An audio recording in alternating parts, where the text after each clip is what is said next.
Hello everyone and welcome to a new video. This time not a bike trip, but a video about commuting to work by VELOMOBILE. I've been commuting by bike for several years now and started using my VELOMOBILE about 4 years ago.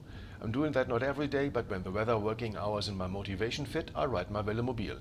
That's more or less mostly flat 55 kilometers to get there and 42 kilometers on the return. I could do that 5 to 6 times in a row without being completely exhausted. Why is there a 13-kilometer difference in driving distance, you might ask? Well, I'll get to that later. Just for now, reason is to bypass a very unpleasant part of main road. Why am I doing this? Because it's fun and I save myself the fee for the gym and the tedious pedaling on an ergometer by doing regular sports. My colleagues were already shaking their heads in disbelief during normal bike times. Now with the VELOMOBILE, the shaking of heads has become even more intense, and there is also a warning about danger of driving a carbon condom in road traffic, especially in big cities like Wiesbaden. I explained that it is not more dangerous, but in my opinion less dangerous than participating in road traffic with a normal bicycle. Besides, I can talk to sports car drivers on an equal footing. Some viewers will shake their heads in disbelief due to the fact that I make a wide berth around the usual lousy bike paths in the urban area and ride on the roadway with the cars, which then comes along with a little speed difference to the cars. On roads with two one-way lanes, I allow myself to take up a lane for myself. This way I stand out and overtaking too closely is mostly prevented. Here I'm already on Wiesbaden's second ring.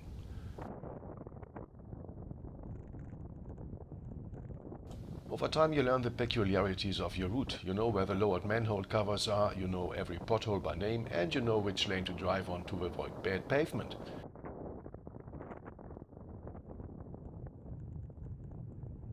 Traffic lights, at least red ones, are the natural enemy of the velomobilist, or as some say, the velonaut.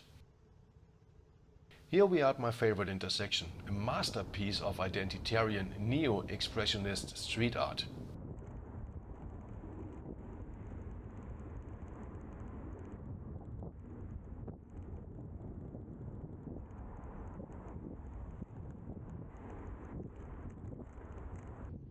With a little luck and a pulse of 160 beats per minute, I can make the next green phase and roll. I can roll without having to start again. Here's a slight uphill slope, which makes starting even less fun. On roads with two lanes, I have little to no bad conscience about driving on the roadway. During rush hour in the morning or evening, my conscience may occasionally pinch me, but during these times the average speed is also lower, so I can swim better in the flowing traffic.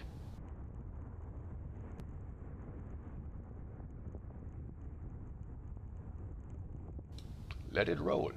Have I already mentioned that VELOMOBILE riding is pure energy management? The entire load here and now weighs around 130 kilos with me and my entire staff for work in it.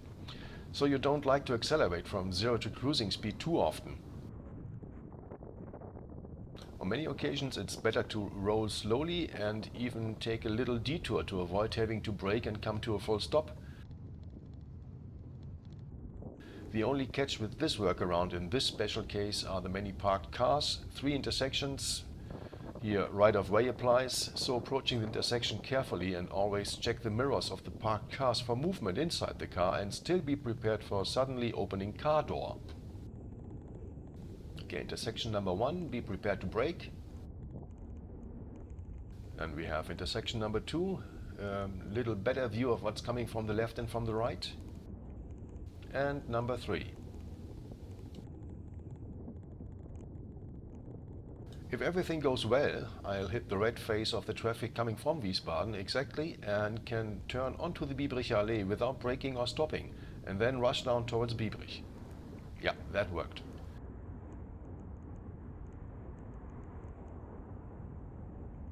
Let it roll.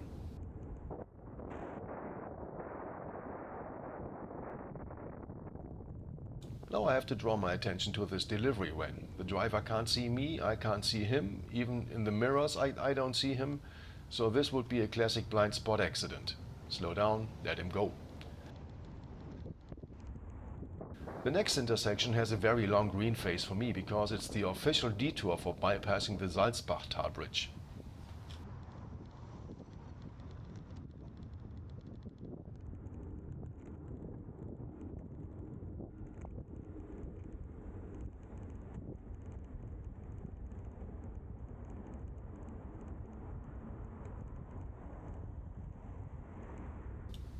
A quick word about these protective lanes and cycle lanes. In the bike lane, no motor vehicle traffic should take place. Of course, you find those random warning light parkers using the lane for a stop.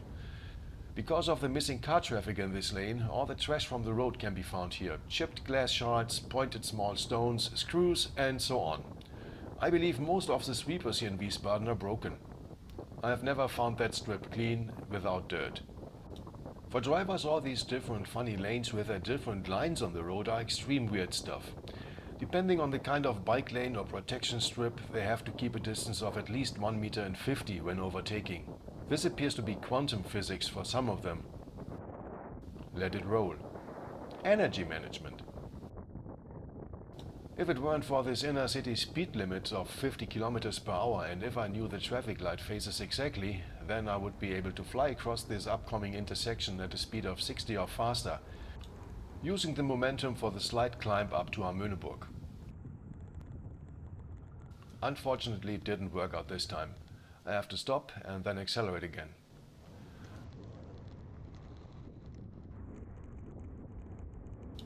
Once again a nice wide cycle lane, this time even including a buffer area for protection to the dooring area.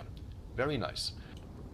Road surface is good and I can easily navigate around the lowered manhole covers. Time to accelerate and rush down the mountain towards Mainz-Kastel. The cycle path here on the right is not really suitable for my speed range.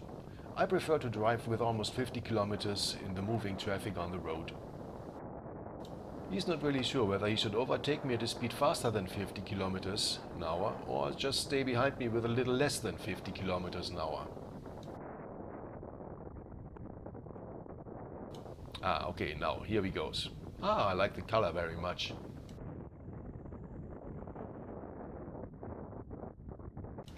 Here to the right is a typical example of a cycle path subject to use.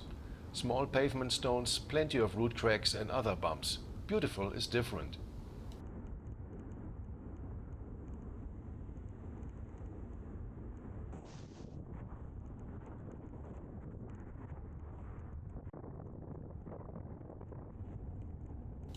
So now we arrive in Mainz-Kostheim. It says Mainz on the outside, but it's Wiesbaden on the inside.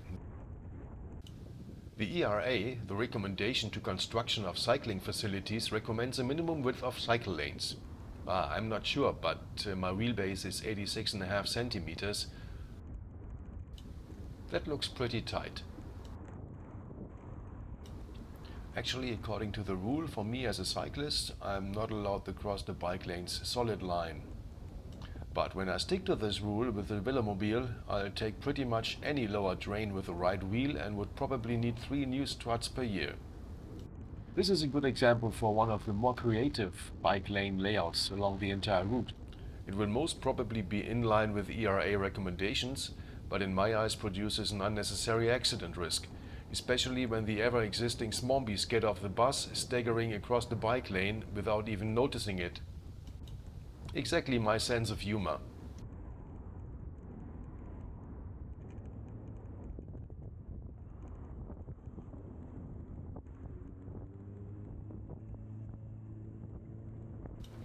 Crossing the River Main near Gustavsburg.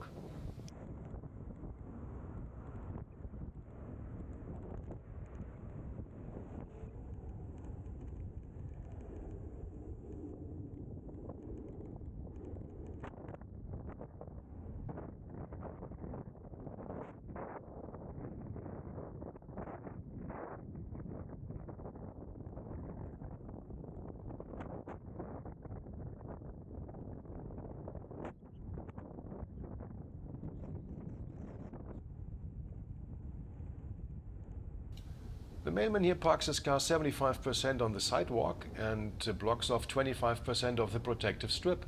His colleagues on the other side of the street closes the protective strip completely. Doesn't bother me actually. How should the poor delivery people otherwise get rid of all this stuff ordered online by the shopping addicts?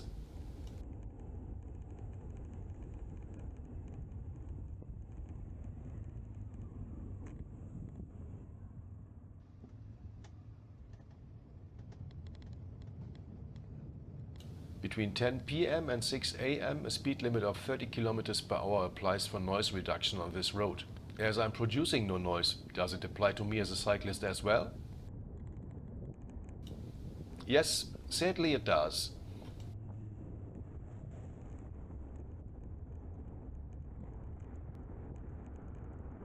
Okay, stop. These are definitely no 1 meters and 50. With quite a bit of goodwill, this might be maybe a meter. Unfortunately, I turned off the camera too early. Yeah, he could have just waited another 5 meters before overtaking until having completely passed the traffic island.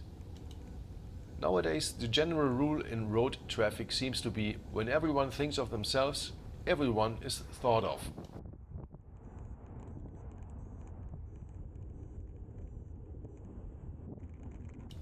Now I have to use this torture route for a few meters in order to get to the mine cycle path following the river. Well, a few euros for a new road surface might be well invested here, dear city fathers. At the sight of this, I immediately get butt and back pain. Ah, it's so comfortable inside my VELOMOBILE.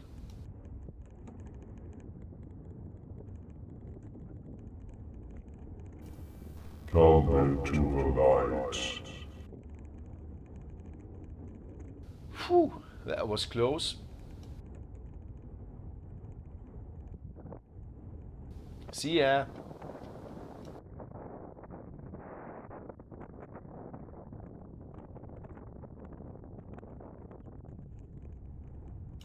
For a few kilometers I follow the bike track along the river Main. It's pretty well developed and the plan is to follow it all the way to Frankfurt someday.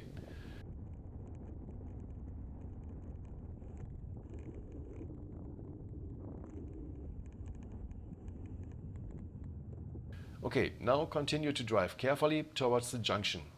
The fields have now been harvested and you can even spot cyclists. Until 2 weeks ago, with a little luck, you were able to spot a moving helmet above the Era field. Great caution had to be used.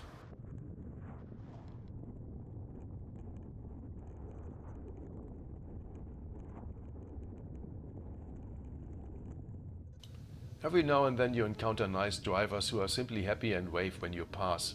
I love it. After having passed by the Opel factory, I now drive through the pedestrian zone towards the train station. Use the underpass to get to the south side of the train station. Precise driving is highly recommended in this part to not scratch rally stripes into your paint.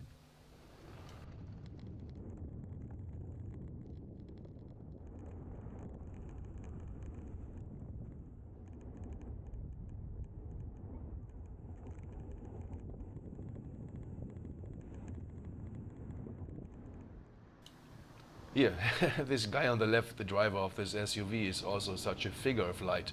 First full throttle, then full brakes 20 meters later because a pedestrian, completely unexpected, crosses the street.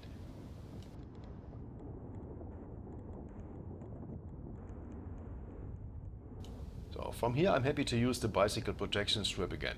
However, since we are back within door opening range, always keep one eye on the car mirrors, paying attention to movement inside the cars. Nevertheless, be prepared for suddenly opening doors.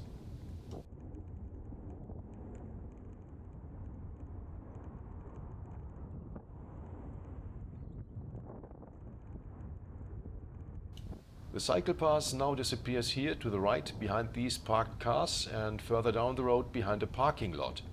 Thereafter it makes some 90 degrees bends, offering very poor overview of what is coming up behind the turn. I'd rather stay on the street.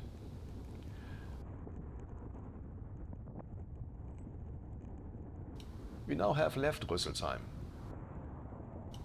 On the other side of this bridge, which crosses the highway A67, VELOMOBILE country begins. I hopefully take the momentum from the ramp with me and hope to hold between 40 and 45 kilometers an hour to Mörfelden, roughly the next 6 kilometers. In fact, there actually is a very nice bike path hidden behind these trees. Due to these occasional exits, however, you will be relatively abrupt shaken awake because of cars coming out of the forest parking lots, steered by drivers who seldomly look for cyclists. This leads to occasional emergency braking, which is highly inefficient and has to be avoided by all means.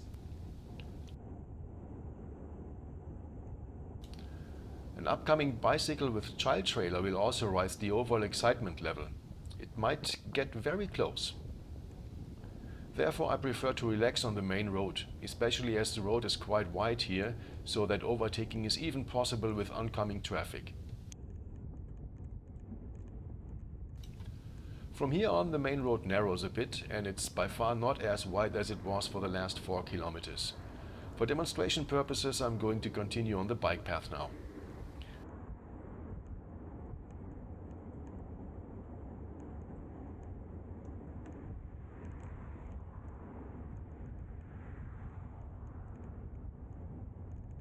As you can see, there's not really a lot of space. The 3 oncoming cyclists were, just like me, riding on the extreme right-hand side of the cycle path, and we barely passed each other without leaving the path into the grass. Those were 3 relatively safe cyclists with a good command of their bikes. From time to time you encounter the one or the other unsafe cyclist where you can't predict where they will be steering to in the next few seconds.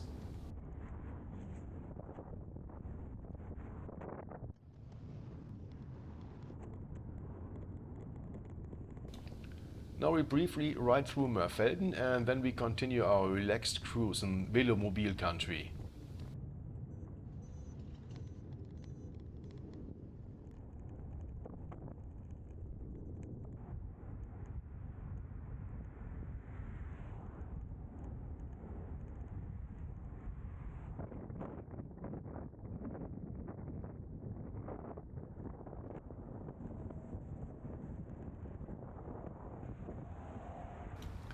A quick side note, having my camera mounted on top of the VELOMOBILE, I clearly noticed the increased drag. There must have been at least 5 kilometers an hour missing in top speed in a direct comparison when riding without it.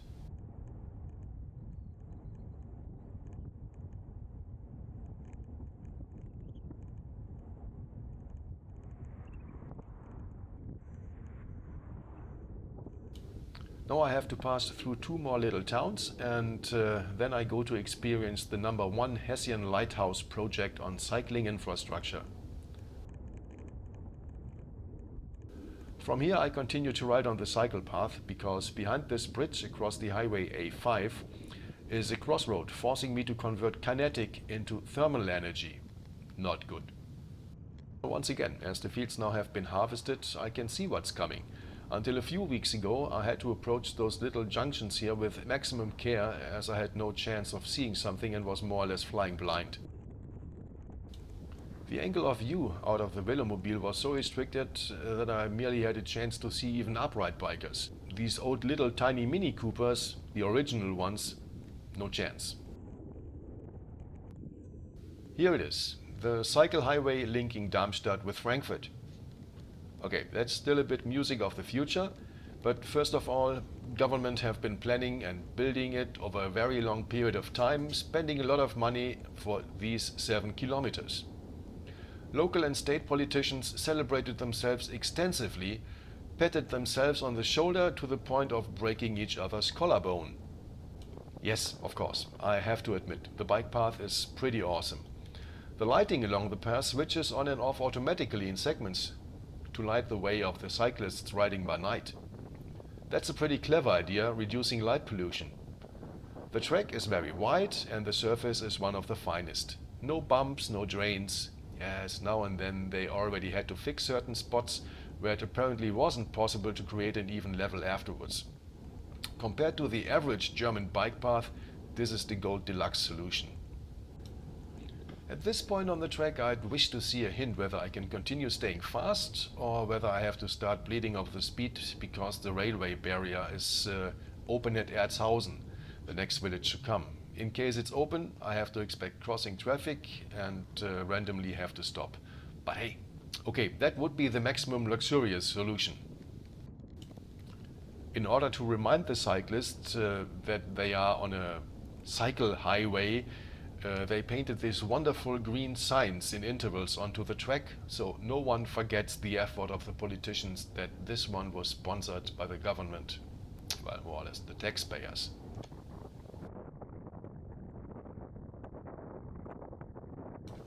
And once again, the harvested fields being very beneficial in this improving overview of the now following 90-degree right turn.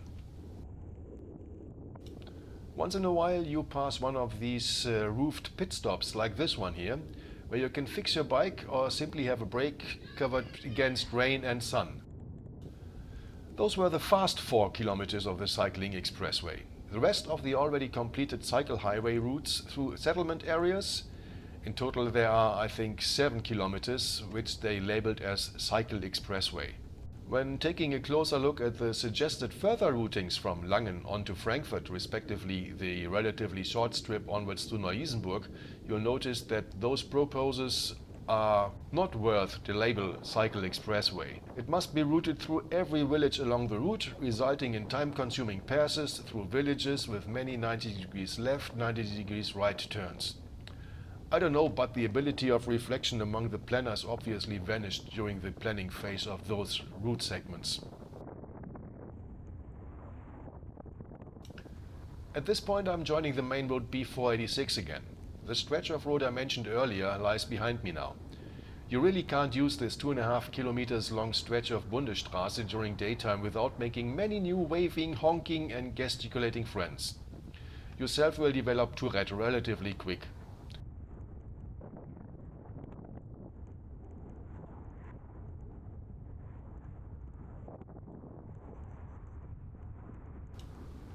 Almost there. Reduce the pace and roll out slowly, mentally saying goodbye to cycling and getting the right mindset for work. I hope I could give you a little inside view into how it feels to take part in road traffic as a velomobilist, or as some say, velonaut.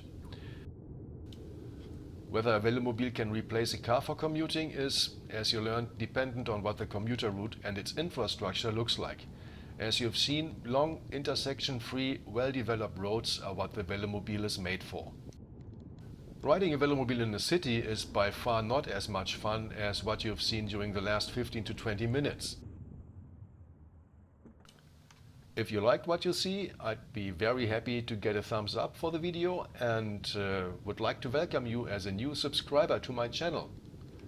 Thanks for watching, stay healthy, take care and see you the next time. Bye bye.